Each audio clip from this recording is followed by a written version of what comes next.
Assalamualaikum warahmatullahi wabarakatuh.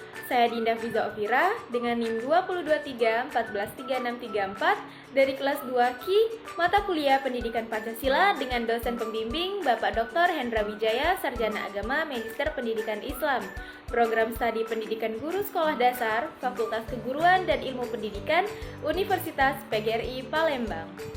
Pendidikan Pancasila kali ini kita akan membahas mengenai Pancasila sebagai filsafat negara. Nah, Pancasila sebagai filsafat negara merupakan suatu pedoman ataupun pegangan hidup manusia untuk bertingkah laku dalam kehidupan masyarakat.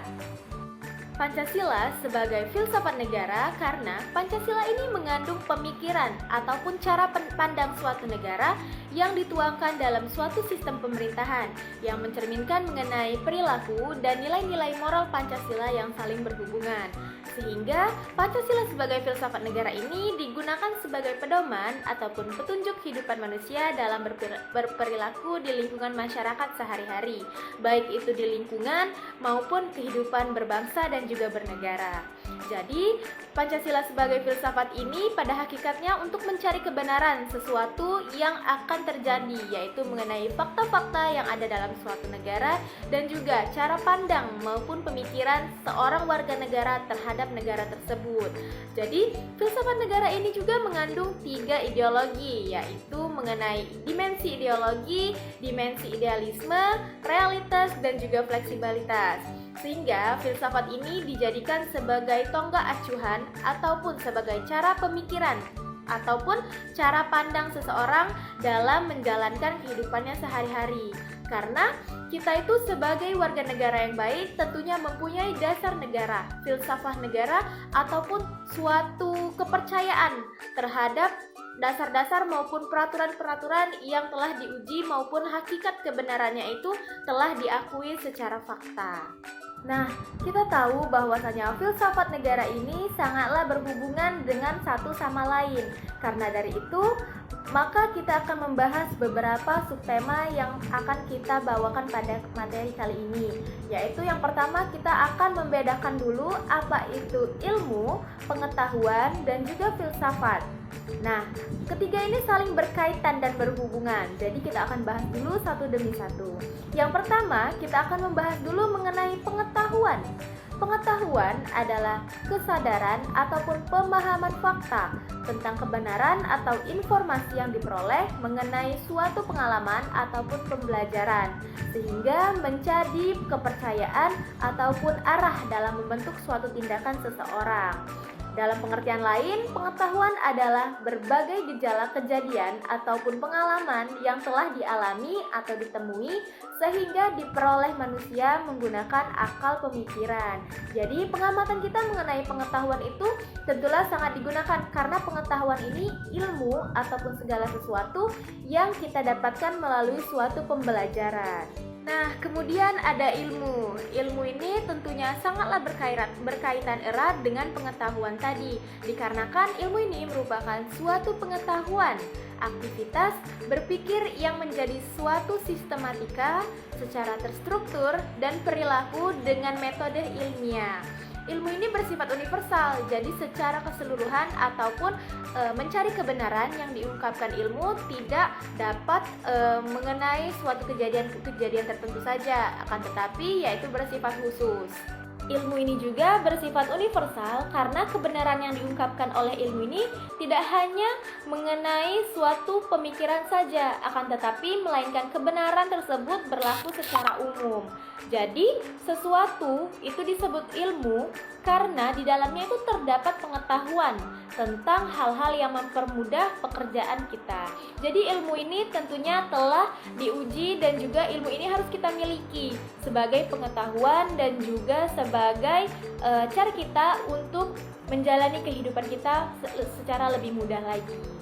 Nah, berikutnya ini ada filsafat. Seperti yang kita ketahui tadi bahwa filsafat ini sebagai pandangan ataupun pemikiran suatu tata negara yang dianggap mengenai kebenaran-kebenaran hakikat-hakikat yang ada di dalamnya. Jadi filsafat ini cara pandang ataupun petunjuk hidup yang dianggap sebagai dasar kehidupan yang diinginkan, sehingga menghadapi suatu permasalahan dan segala hubungan secara menyeluruh itu akan dikaitkan kebenarannya melalui filsafat, ilmu, dan pengetahuan tadi. Jadi filsafat ini memberikan manfaat untuk manusia sebagai landasan untuk bertindak dan mengambil suatu keputusan. Karena di dalam filsafat ini telah dapat norma-norma yang telah diatur dan disepakati oleh undang-undang dasar yang telah ditetapkan oleh negara kita. Jadi ilmu, pengetahuan, dan filsafat ini sangatlah berhubungan karena ketiganya ini menggunakan metode pemikiran reflektif dalam usaha untuk menghadapi fakta-fakta dunia dan kehidupan. Sehingga ketiganya ini menunjukkan sikap kritik dengan pemikiran yang terbuka, kemauan, dan tidak ada yang memihak untuk mengetahui hakikat-hakikat kebenarannya.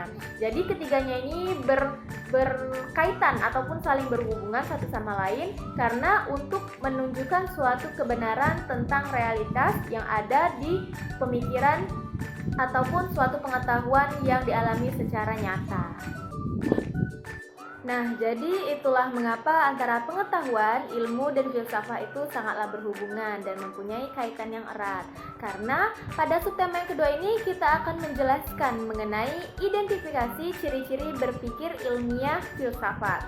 Jadi berpikir secara ilmiah ini sangatlah penting karena untuk menguji ataupun mencari kebenaran terkait suatu hal yang akan kita selidiki. Jadi berpikir secara menyeluruh adalah mencermati objek yang menjadi kajian yang tidak dipandang hanya dari satu sisi saja.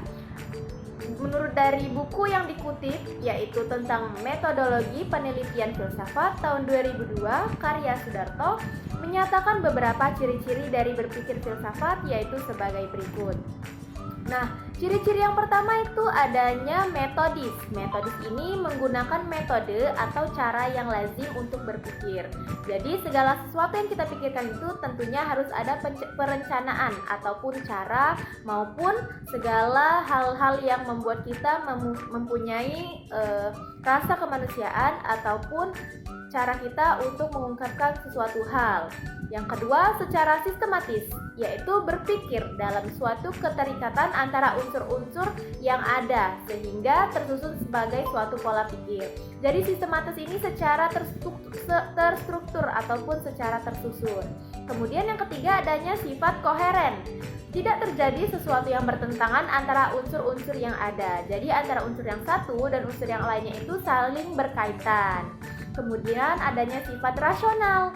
Tentunya sifat rasional ini berdasarkan kaidah berpikir yang benar dan menggunakan logika. Jadi segala sesuatu yang kita pikirkan itu tentunya harus kita pertimbangkan lagi menggunakan akal dan logika kita harus berjalan. Kemudian sifat komprehensif, yaitu berpikir tentang sesuatu berbagai dari sudut pandang. Jadi kita itu apabila ingin mengkaji atau mencari suatu kebenaran tidak hanya melalui satu hal saja. Jadi kita itu harus telaah dari beberapa objek ataupun beberapa sudut pandang yang kita dapati. Radikal yaitu berpikir secara mendalam, secara kritis ataupun secara lebih rinci, dan yang terakhir itu universal, mengarahkan kepada kehidupan manusia secara keseluruhan tanpa adanya sesuatu yang berhubungan ataupun sesuatu yang bersifat khusus. Nah, tadi kita sudah membahas mengenai ciri berpikir ilmiah secara filsafat. Nah, di tema ketiga ini kita akan membahas lebih dalam lagi, yaitu dengan cara kita menganalisis Pancasila sebagai hasil berpikir filsafat ilmiah. Nah, Pancasila secara ilmiah dengan sendirinya merupakan objek kajian ilmiah yang bersifat koheren. Koheren tadi bahwasanya tidak ada unsur-unsur yang bertentangan.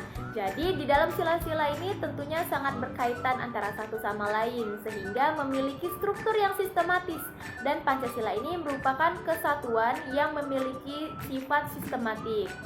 Di dalam kebenarannya, Pancasila filsafat ini mengandung 4 kebenaran. Yang pertama bersifat koherensi, yaitu saling berkaitan. Kemudian korespondensi, kesesuaian antara pernyataan dan juga kenyataan. Kemudian pragmatisme, yaitu membawa manfaat bagi kita semua. Dan juga yang terakhir konsensus, yaitu berdasarkan kesepakatan bersama. Jadi pentingnya kebenaran ini untuk keadilan bagi semua kita, yaitu untuk mengandung nilai-nilai kebenaran bagi kehidupan kita sehari-hari. Nah, jadi meskipun setiap sila ini pada hakikatnya merupakan suatu asas yang sendiri, akan tetapi setiap sila ini sangatlah berkaitan dan memiliki tujuan tertentu, yaitu sama-sama untuk mewujudkan menjadi masyarakat yang adil dan makmur. Karena setiap sistem filsafat ini mewujudkan tentang pemikiran-pemikiran manusia dalam hubungannya dengan diri sendiri, dengan lingkungan, dengan Tuhannya, dan dengan masyarakat sebagai sebuah bangsa dan negara yang baik. Nah, subtema yang keempat, kita mendeskripsikan bentuk dan susunan Pancasila, yaitu pertama, setiap sila dalam Pancasila merupakan suatu kesatuan yang bulat dan utuh. Artinya, masing-masing nilai di dalam Pancasila itu tidak dapat dipisahkan, karena walaupun kalimatnya berbeda, akan tetapi memiliki satu tujuan dan keterkaitan antara sila pertama dan sila sampai sila kelima. Lalu, setiap unsur pembentukan Pancasila merupakan hak yang mutlak untuk membentuk kesatuan, bukan untuk komplementer. Lalu yang ketiga, sebagai suatu kesatuan yang mutlak tidak dapat ditambah dan dikurangi. Jadi sila-sila di dalam nilai Pancasila ini tidak dapat diganggu-gugat lagi karena di dalam setiap silanya itu mengandung makna tersendiri. Nah, selanjutnya sistematika asasi filsafat Pancasila ini bersifat hierarkis piramidal. Artinya tata urutannya itu tetap dan sila yang satu merupakan basis ataupun dasar untuk sila-sila yang lainnya. Jadi, setiap sila itu menunjukkan suatu kerangkaian yang urutan. Antara 1 sampai dengan 5 itu memiliki tingkatan-tingkatannya sesuai dengan urutan dan merupakan kaitan yang sangat penting karena untuk menjadi dasar dari kehidupan manusia. Adapun bentuk Pancasila yaitu saling mengisi ataupun mengkualifikasi. Oleh karena itu masing-masingnya mengandung, seperti sila 1 mengandung sila 2, 3, 4, 5. Nilai sila 2 juga mengandung sila 1, 3, 4, 5 dan lain sebagainya. Seperti yang kita katakan tadi bahwa saling mengisi. Jadi apabila di salah satu sila itu akan mengandung nilai-nilai sila yang lainnya. Nah, tadi kan bentuk sila itu saling mengisi. Ini ada juga bentuk sila sebagai kesatuan majemuk tunggal yang bersifat organis, jadi tersendiri. Masing-masing sila tidak dapat dipisahkan antara satu dan hal yang lainnya. Kemudian, sila ini mempunyai kedudukan dan fungsinya sendiri-sendiri. Namun, sila-sila yang berbeda itu tidak akan memiliki pertentangan ataupun perbedaan. Lalu masing-masing sila ataupun bagian sila itu saling melengkapi sebagaimana yang tadi, yaitu nilai 1 mengandung nilai 2, 3, 4, 5 dan sila-sila yang lainnya akan mengandung nilai-nilai yang saling berkaitan. Dan yang terakhir, masing-masing sila tidak atau bagian tidak boleh dilepaskan satu sama lain. Jadi seperti yang dikatakan tadi, tersusun secara sistematik dan bersifat organis. Oleh karena itu, setiap nilai-nilai Pancasila saling berkaitan, tentunya kita harus mensintesiskan hakikat-hakikat sila-sila Pancasila sebagai kesatuan sistem.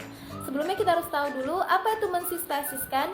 Mensintesiskan itu sebagai mempersatukan. Jadi antara satu yang sama lainnya itu harus saling berkaitan.